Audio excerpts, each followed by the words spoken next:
예수님의 이름으로 간절히 기도함나이다. 아멘.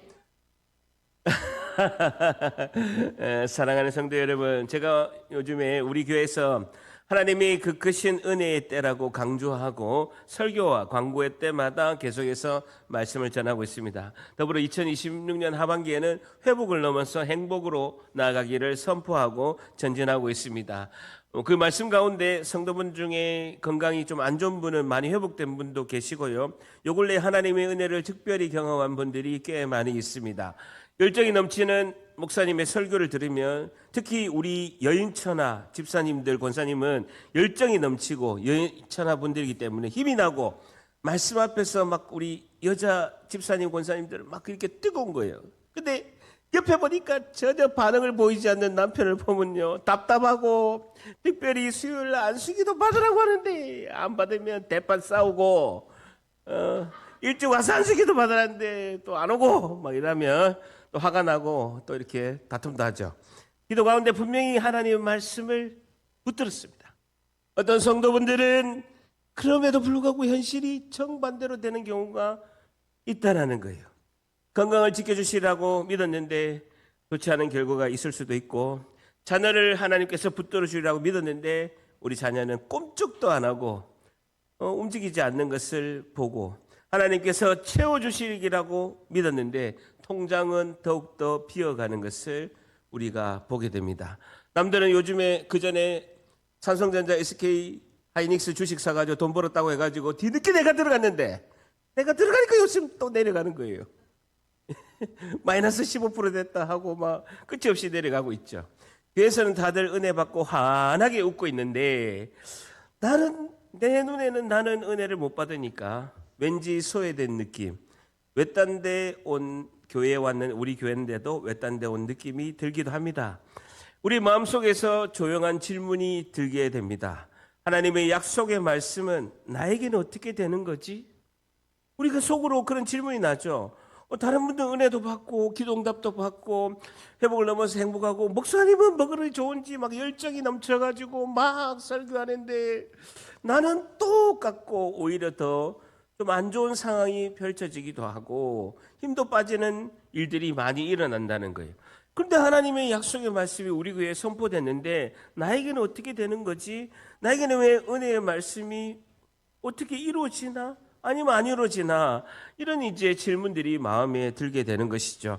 이런 질문이 우리 생각뿐만 아니라 오늘 본문의 말씀 아브라함도 이 질문 앞에 서고 있습니다. 그 아브라함이 이 질문 앞에 서 있을 때 우리도 그 아브라함과 함께 나란히 서서 오늘 본문 말씀을 통해서 하나님의 약속의 말씀은 나에게 이루어질까요?에 대한 그런 질문의 답을 우리가 확인하는 시간 갖고자 합니다. 질문이 뭐라고요? 하나님의 약속의 말씀은 나에게 이루어질까요?에 대한 그런 질문의 답을 확인하는 오늘 시간 갖고자 합니다. 여러분 12장 1절 보세요. 12장 1절을 보게 되면 여호와께서 아브라함에게 믿음의 조상 아브라함에게 이르되 너는 너의 고향과 친척과 아버지의 집을 떠나 내가 내게 보여줄 땅으로 가라. 2절에 보게 되면요, 하나님이 너무나 중요한 약속의 말씀을 아브라함에게 말씀하고 있습니다. 2절 같이 있습니다. 시작. 내가 너로 큰 민족을 이루고 내 이름을 창대하게 하리니 너는 복이 될지라. 너를 축복하는 자에게는 내가 복을 내리고 너를 저주하는 자에게는 내가 저주하리니 땅의 모든 족속이 너로 말미암아 복을 얻을 것이라 하신지라. 하나님은요, 믿음의 조상 아브라함에게 엄청난 약속의 말씀을 직접 주십니다. 그러면서 12장 7절 보세요.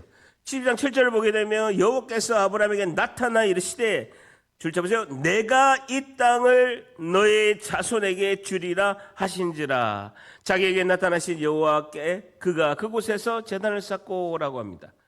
여러분, 아브라함은 지금 인생에 있어서 너무나 놀라운 말씀을 창세기 2장, 창세기 7장을 통해서 하나님께서 내가 이 땅을 아브라함 너의 자손에게 주리라 라고 말씀하고 있습니다.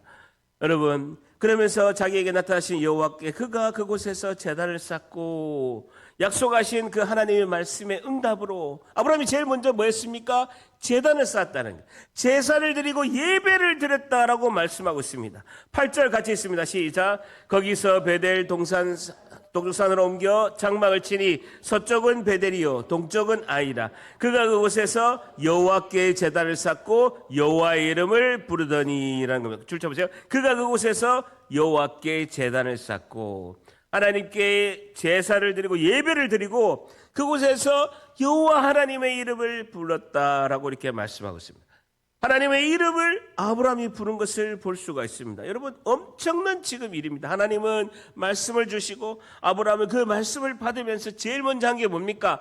제단을 쌓고 하나님께 예배를 드리는 그런 엄청난, 하나님께서는 약속의 말씀을 주시고 아브라함은 하나님께 예배를 드리는 놀라운 일이 일어납니다. 여러분, 이 정도 되면요, 제가 시편 30편 11절에 회복을 넘어서 행복으로, 그 전에 이제 수요 예배 때 로마서 8장 38절에 내가 확신하노니, 확신이 주는 기적, 그리고 로마서 6장 11절에 14절 새심장에서 강심장으로 제가 너무 이 말씀에 흥분돼 가지고요 막 한 거는 아무것도 아닙니다. 여러분, 아브라함이 받은 복을 보세요. 이 모든 땅을, 엄청난 땅을 내 자손에게 주리라. 하늘의 별과 같이 바다의 모래같이 자손을 주리라. 그리고 이 땅을 주신다고, 기업을 주신다고 하나님이 엄청난 약속을 하고 아브라함이 너무나 감사해서 하나님께 제단을 쌓고 예배를 드리는 것을 볼 수가 있습니다. 여러분, 이런 상황에서 하나님의 그 약속의 말씀이 잉크도 마르기 전에, 하나님이 주신 이 약속의 말씀과 엄청난 은혜가 잉크도 마르기 전에 10절에 보세요. 12장 10절 같이 있습니다. 시작. 그 땅에 기근이 들었으므로 아브라함이 애굽에 거류하려고 그리로 내려갔으니 이는 그 땅에 뭐라고요? 기근이 심하였더라. 기근이 들었으므로 기근 동그라미 치시고 그 땅에 기근이 심하였습니다라고 기근 동그라미 치시고, 기근이라는 단어가 두 번이나 등장하게 됩니다. 그 땅에 기근이 들었으므로 아브라함이 식량이 없어서 애굽에 거류하려고 애굽으로 내려갔으니 이는 그 땅에 기근이 심하였다라고, 기근과 기근이라는 단어가 앞뒤로 있습니다. 첫 문장의 첫 단어 기근, 그리고 마지막에도 기근으로 말하고 있습니다. 굉장히 주제가 기근이란, 가뭄이 들어서 식량이 없는 것을 굉장히 강조하고 있습니다. 하나님께서는요 아브라함에게 이 땅을 주리라, 하나님이 주신 그 땅에 기근이 드는 거예요. 먹을 게 없는 거예요. 여러분 생각해 보세요. 하나님이 약속한 땅인데 먹을 것이 없는, 가뭄이 있는 땅이 되었다라는 것입니다. 하나님께서는 우리에게 은혜의 때에 회복을 넘어서 행복으로 이끄신다라고 하나님 말씀하셨습니다. 내 삶에는요 행복은 둘째치고 지금 절벽으로 떨어질 그런 느낌이 있는 경우도 있다라는 것이죠. 늘 근심과 두려움이 떠나지 않는 경우도 있다라는 것입니다. 여러분, 약속의 땅 가나안 땅은요 애굽 땅하고 다릅니다. 비가 내리지 않으면 먹을 게 하나도 없어요. 제가 성지순례 가보니까 완전 사막이 많고, 그리고 하나님이 비를 내리지 않으면요 도저히 식량이 나올 수가 없는 땅이 가나안 땅입니다. 여러분, 반면에 이집트 애굽 땅은요 그 산모작 할 수 있고요 굉장히 비옥한 땅에다가 씨만 뿌리면 자라는, 애굽에는요 너무 비옥한 땅이 있는 것입니다. 언제나 곡식이 있는 곳이 이집트 애굽이죠. 그래서 아브라함이 가뭄이 들어서 먹을 것이 없으니까 식량 때문에 애굽으로 내려간 걸 볼 수가 있습니다. 여러분, 이 본문을 보게 되면요 이상하리만큼 조용한 것이 하나 있습니다. 그 뭡니까? 아브라함이요 하나님께 물어봤다라는 내용이 전혀 없습니다. 여러분, 방금까지 제단을 쌓고 예배를 드린 하나님의 은혜에 감격했던 아브라함이 기근이 오고 어려움이 오니까 여호와 하나님의 이름을 불렀다라는 내용이 전혀 없는 거예요. 가뭄의 기근 앞에서 제단도 기도도 하나님의 이름도 부른 것이 없이 그냥 세상이 상징하는 애굽으로 내려갑니다. 마치 우리처럼. 여러분, 은혜가 충만할 때는요, 좋을 때는요 교회 예배도 그리고 셀 모임도 헌신의 자리도요 빠지지 않습니다. 근데 어려운 일이 나에게 발생하면요 하나님을 찾지도 하나님을 부르지도 않는다라는 거예요. 세상으로 내려가고 교회 자리에서, 교회의 은혜 자리에서 멀어지는 것을 볼 수가 있습니다. 나는 왜 이럴까? 외톨이 같은 기분이 들기도 한다라는 것입니다. 그럴 때 셀리더가, 권사님이 전화 오면요 잘 안 받아요. 카톡도 답 안 하고, 때로는 집사님 이렇게 뵈면요 설득을 하죠. 집사님 그래도 교회 와서 은혜 받아야 돼. 막 그렇게 했는데도 내 마음은 나는 아니에요. 라는 생각이 들어요. 안 들어요? 들기도 하죠. 성도 여러분, 믿음의 조상 아브라함이 약속의 땅을 등지고 내려간 이 길은요, 상황이 어떻게 펼쳐지는가 한번 볼까요? 11절에 보세요. 11절에 보게 되면 애굽의 국경이 가까울수록 아브라함은요, 두려움이 파도처럼 밀려오는 걸 볼 수가 있습니다. 아브라함 마음에는 드디어 두려움이 와서 아내 사레에게 이렇게 말합니다. 11절에 보게 되면 그가 애굽에 가까이 이르렀을 때 그의 아내 사라에게 말하되 내가 알기에 그대는 아리따운 여인이다라고 말하고 있습니다.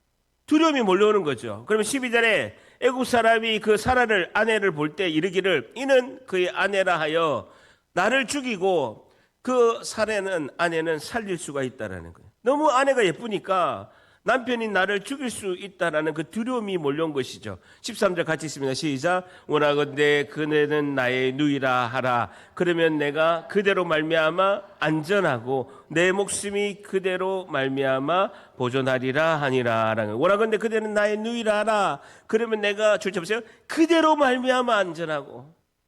누이라고 거짓말 치면 그걸로 인해서 내가 안전하고 내 목숨이 당신이 나의 아내가 아니라 누이라고 하는 그 거짓말로 말미암아 내 목숨이 보존되리라라고 이렇게 말하고 있습니다.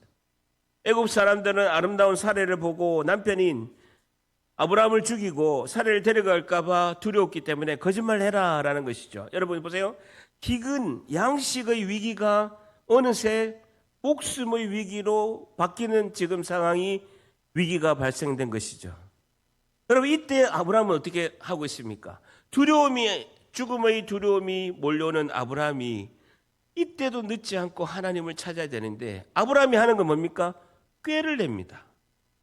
두려움이 왔을 때 아브라함이요 꾀를 낸다고요. 꾀. 잔머리를 지금 굴리는 상황이 발생하고 있습니다. 여러분 잔꾀를 부리면요 큰 복을 받기가 어렵습니다. 그럼 13절에 보세요. 13절에 보게 되면요 원하건대 그대는 나의 누이라 하라. 그러면 내가 그대로 말미암아 안전하고 내 목숨이 그대로 말미암아 보존되리라 하는 겁니다. 자기 안전을 위해서 아내를 방패막이로 지금 세우는 것을 볼 수가 있습니다. 여러분 보세요. 창세기 12장 2절 3절에는요 하나님께서 믿음의 조상 아브라함에게 열방의 복이 된다 라고 하는 엄청난 하나님께서 복과 비전과 말씀이 선포됐는데 지금 아브라함은 어떤 상황입니까? 내 목숨 하나 지금 살리려고 겨우겨우 지금 궁색한 변명과 거짓말을 준비하고 있다는 것입니다. 여러분 보세요. 사랑하는 성도 여러분, 누가 아브라함에게 쉽게 돌을 던질 수 있겠습니까? 두려움이 목까지 차오르는데 믿음보다 잔머리 그리고 계산이 먼저 움직이고 그 마음을 우리가 너무나 잘 알고 있지 않습니까? 그 꾀가 잔머리가 과연 아브라함을 지켜줄 수 있을까요? 여러분 14절 15절 보세요. 14절 같이 있습니다. 시작. 아브라함이 애굽에 이르렀을 때 애굽 사람들이 그 여인이 심히 아름다움을 보았고 고관들도 그를 보고 바로 앞에서 칭찬함으로 그 여인을 바로의 궁으로 이끌어들인지라 라는 것입니다. 애굽 사람들이 그 사라의 아름다움을 보았고 그 애굽 왕 바로의 고관들이 그 사례의 아름다움을 왕에게 칭찬했고 15절에 보게 되면 그 여인은 바로의 궁으로 이끌어 들어간지라 라는 것입니다. 아브라함이 두려워했던 그 일이 자신의 꾀로 인해서 오히려 현실로 나타나는 것을 볼 수가 있습니다. 여러분 이 장면을 잘 한번 상상해 보세요. 사라는 바로의 궁, 애굽 왕 파라오의 궁으로 끌려갑니다. 아브라함은 그 자리에 서 있습니다. 근데 아브라함은 아무 말도 하지 않습니다.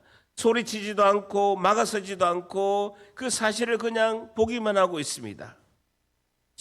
오히려 있잖아요. 16절 한번 같이 있습니다. 시작. 이에 바로가 그로 말미암아 아브라함을 후대함으로 아브라함이 양과 소와 노비와 암수 나귀와 낙타를 얻었더라. 아내를 잃은 대가로 아브라함에게 큰 재산을 애굽 왕 바로가 선물합니다. 아브라함 보세요. 재산이 쌓여갔는데 아브라함은 침묵하고 있다는 겁니다. 사례도 이 이야기에서 아무 이야기도 못하는 것을 볼 수가 있습니다. 여러분, 침묵이 굉장히 지금 더 무거운 분위기로 성경의 분위기는 가고 있습니다. 여러분, 우리가 지금 체크를 해보면요, 진짜 침묵이 존재하고 있습니다. 지금 보세요. 바로의 궁에 끌려간 사라, 그 모습을, 사라가 바로 궁에 들어감으로써 애굽 왕 바로가 엄청난 재산, 양과 소와 노비와 암수 낙타와 나귀를 아브라함에게 줍니다. 왜? 동생을 주었으니까. 동생에 대한 대가로 이렇게 지불하고 있습니다. 아브라함도 침묵, 사례도 침묵. 근데요, 진짜 침묵이 있습니다. 그 침묵은 뭡니까? 10절부터 지금까지 여호와 하나님이란 이름이 단 한 번도 등장하고 있지 않습니다. 여러분, 예배를 드리는 제단도 없고 기도도 없고 하나님의 음성도 없고 여호와 하나님 이름도 전혀 등장하고 있지 않습니다. 이것이 위기죠. 두려워하는 그 아브라함, 끌려간 사례, 아무 정황도 상황도 모르는 애굽 왕 바로, 이런 지금 무대에서 진짜 침묵하고 있는 분은 하나님이 침묵하고 계시다는, 약속의 땅에는 기근이 들었고 약속의 어머니라고 하는 사라는 이방왕 바로의 궁에 갇혔고 약속을 받은 사람 아브라함은요, 입을 다물고 있습니다. 약속의 땅도 자손의 약속도 보고의 약속도 한꺼번에 통째로 세 기둥이 흔들리는 것을 볼 수가 있습니다. 그럼 우리는 이때 질문을 우리가 하게 됩니다. 하나님은 지금 어디 계십니까? 약속은 여기서 끝나는 것입니까? 라고 질문할 수가 있습니다. 이때요, 절정의 말씀이 12장 17절입니다. 오늘의 본문 굉장히 중요한 말씀 12장 17절입니다. 같이 읽습니다. 시작. 여호와께서 아브라함의 아내 사레의 일로 바로와 그 집에 큰 재앙을 내리신다. 여호와께서 하나님이 드디어 등장하십니다. 아브라함의 아내 사레의 일로 애굽 왕 바로에게 큰 재앙을 내리는 것을 볼 수가 있습니다. 절단합니다. 여호와께서, 한 번 더, 여호와께서, 이 이야기에서 처음으로 여호와 하나님의 이름이 울리는 것을 볼 수가 있습니다. 여호와께서 아브라함의 아내 사레의 일로 바로와 그 집에 큰 재앙을 내리신다라는 겁니다. 여호와께서, 이 한마디가 모든 사건의 무게 중심으로 원자폭탄같이 등장하는 것을 볼 수가 있습니다. 여러분, 지금까지는 주어가 전부 사람이었습니다. 아브라함, 사레, 애굽 왕 바로. 근데요, 12장 17절에 등장한 그 위대하신 여호와 하나님의 이름이 등장하고 있습니다. 여러분, 이야기가 바닥 맨 밑에서 어두운 이 시점에서 드디어 하나님이 친히 주어가 되셔서 성경은 말씀하고 있습니다. 여호와께서, 줄 쳐보세요. 아브라함의 아내 사레의 일로라는 것입니다. 아브라함의 아내, 동그라미 쳐보세요. 사람들은 아브라함의 아내라는 이름표를 떼버렸습니다. 그리고 아브라함의 누이라고 거짓말을 했습니다. 그런데요, 하나님이 다시 아브라함의 아내라고 붙여주신 거예요. 아브라함이 침묵할 때 하나님은 말씀하셨고, 아브라함이 놓아버렸을 때 그 약속의 말씀을 하나님께서 약속의 말씀을 붙드신 줄 믿습니다. 사람은 약속의 말씀을 다 놓친 거예요. 그런데요, 하나님은 끝까지 붙들고 계십니다. 절단합니다. 내가 확신하노니 믿음의 강심장을 주시옵소서. 한 번 더, 내가 확신하노니 강심장의 믿음을 주실 줄 믿습니다. 여러분, 위대한 여호와 하나님의 이름이 내 인생에 등장하실 수 있도록 우리가 계속 부르짖어야 됩니다. 하나님, 내가 확신하노니 믿음의 강심장을 주시옵소서. 여러분, 아브라함이 두려움이 올 때 하나님을 찾았어야 되는 거예요. 전능하신 하나님의 약속의 말씀을 붙들고, 하나님, 창세기 12장 2절에서 3절 말씀, 하나님께서 자손을 주시고 땅을 주신다고 12장 7절에도 그렇게 말씀하셨는데 그 약속의 말씀을 내가 붙듭니다. 하나님, 내가 지금 위기 가운데 있는데 하나님, 나에게 강심장의 믿음을 주시고 내가 확신하노니 이 믿음의 말씀이 이루어질 수 있도록 하나님 나타나 주시옵소서 라고 하나님을 부르짖고 찾아야 될 줄 믿습니다. 굉장히 중요한 것입니다. 여러분, 내 인생이 하나님이 개입하시도록, 여러분 12장 7절에 여호와께서 등장하는 거예요. 그전에는 주인공들이 다 사람이었습니다. 그때 12장 7절에 드디어 여호와께서 등장하십니다. 내 인생에 하나님이 개입하신다는 거예요. 약속의 말씀을 붙들고 개입하신다는 거예요. 여러분, 우리가 산의 정상에 가면 우리가 외치죠. 산의 정상에 가면 메아리 치도록 외치는 거예요. 야호를 부르듯이 우리가 힘듦의 인생의 고난의 정점에 이르고 내 인생의 가장 중요한 정점에 이를 때 우리가 하나님 아버지를 부르짖어야 될 줄 믿습니다. 여러분, 처음부터 우리에게 하고 싶었던 이 성경은 그 본문이 주는 말씀의 핵심은 이것입니다. 여러분, 내가 생각하기에 하나님의 은혜가 오지 않아도 교회에서 내가 힘듦이 오더라도 약속의 말씀을 놓지 않고 붙들고 계시는 하나님을 찾고 찾으시기를 예수님의 이름으로 축복합니다. 여러분, 하나님의 약속의 말씀을 놓지 않아야 됩니다. 여러분, 이 책 있죠? 이 책. 병의 90%는 걷기만 해도 낫는다. 이 책. 제가 늘 강조하죠. 드디어 찾았습니다. 병의 90%는 걷기만 해도 낫는다. 밑에 뭐라고 하냐니까 나이 들수록 아플수록 피곤할수록 걸어야 산다. 여러분, 이 책요 제가 마르고 닳도록 읽었습니다. 근데요 안 걸었어요. 안 걸었다고요. 아무 일도 일어나지 않는 거예요. 여러분, 제가 2주간 컨퍼런스하고 세미나를 갔잖아요. 근데 한 주 갔을 때도 어떤 목사님 자꾸 저 옆에 와가지고 목사님 살려면 걸어야 됩니다. 살려면 걸어야 됩니다. 살면 됩니다. 걸어야 됩니다. 그 다음 주에도 갔는데도 어떤 분이 계속 와가지고 목사님 살려면 걸어야 됩니다. 살면 걸어야 됩니다. 계속 이야기하는 거예요. 그래요, 제가요 하나님의 음성으로 듣는 거예요. 그래서요 즉시 새벽기도 마치면요 매일 걷는 거예요. 그리고 제가 저를 믿지 못하기 때문에 제가 어제 제가 서울에 안과 갔거든요. 어제 서울 안과 갔는데 새벽기도 마치 7시부터 또 걸은 거예요. 내려오는데 비가 얼마나 오는지 속옷이 다 젖은데도 그래도 살려고 걷는 거예요. 그러면서 제가 카톡을 보냅니다. 석주희한테도 보내고 아내 목사님한테 보내고 나는 오늘도 살려고 걷는다. 왜냐? 자꾸 소문을 내야 돼. 소문을 내야 내가 죽으라고 걷잖아요. 여러분 생각해 보십시오. 우리 그 교회 학교에서 이 게임을 했다는 교회 학교에서 게임을 했다는 거예요. 그리고 이렇게 10개월 된 임신된 사람을 표현하면서 배를 이만큼 내고 이렇게 하는 사람 누구게 하니까 목사님이었대. 제가 그만큼은 아니라고요, 제발. 여러분, 임신 10개월 된 사람을 표현하고 이렇게 누구게 이랬는데 목사님이랬대. 세상이 이래 되겠어요. 제가요 한 일주일 걸었는데 배가 쑥 들어갔어요. 3kg 빠졌어요. 3kg. 아침 안 먹고요 죽으라고 걸어요. 1시간 반 죽으라고 걸었습니다. 비가 와도 걷습니다. 여러분, 제가 왜 그전에 못 걸었느냐, 사실은 이 책을 읽고 필이 왔어요. 걸어야 되겠다.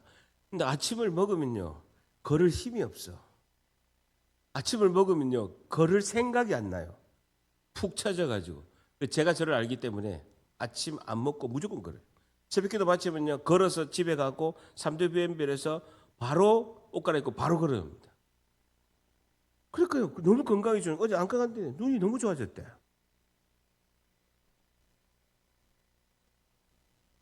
여러분, 말씀을 들어서 내가 확신하노니 하나님 강심장의 믿음을 주시옵소서 그렇게 외치면 은혜를 받습니다라고 제가 외치잖아요. 근데 안 해. 여러분, 학교를 안 갔는데 성적이 올라야 됩니다. 올라요, 안 올라요? 학교를 안 가는데 전교 1등 해야 됩니다. 1등이 돼요, 안 돼요? 학교를 안 가는데 어떻게 성적이 오릅니까? 학교를 안 가는데 어떻게 전교 1등을 할 수가 있습니다? 예배를 안 오는데 어떻게 은혜를 하나님이 주실 수 있겠습니까? 오늘 오신 분한테 이야기할 게 아닌데 여러분, 저는요 딱 말씀이 오면 즉시 합니다.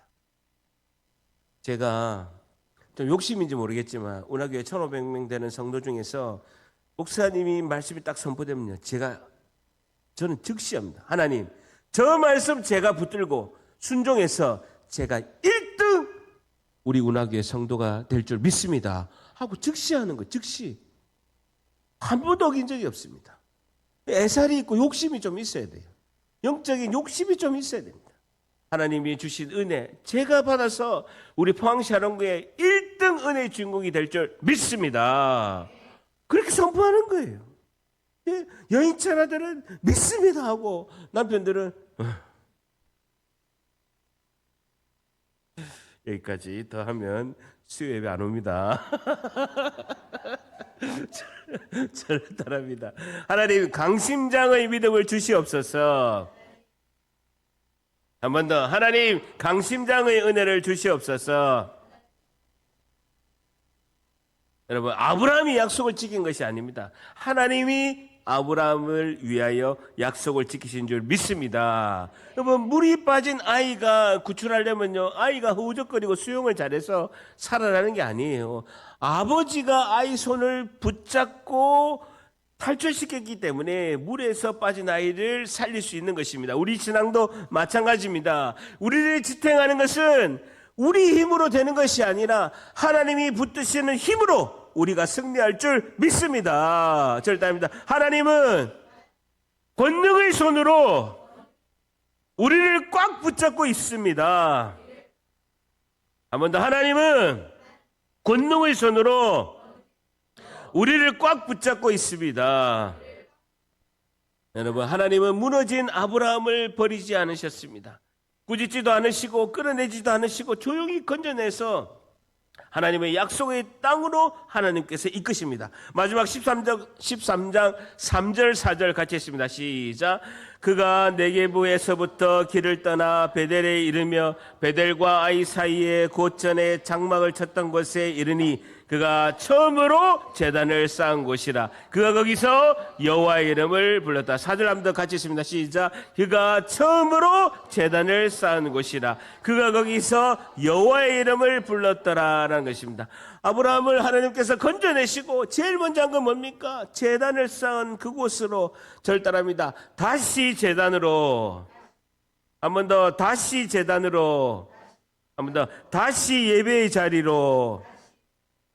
다시 예배 자리로 하나님이 이끄셨다는 두려움이 있어서 아브라함이 실수를 했지만 하나님께서는 그 아브라함을 다시 붙드셔서 제단의 자리, 예배 자리로 하나님께서 이끄신 줄 믿습니다. 여러분, 우리가 넘어진 그곳에서도 우리가 불러야 될 것은 여호와께서, 12장 7절에 여호와께서 우리가 놓지 않으시고 하나님께서 그 이끄신 예배의 자리에서 하나님 손 꼭 붙들고 권능의 손으로 승리하는 우리 모두가 되시기를 예수님의 이름으로 간절히 축복합니다.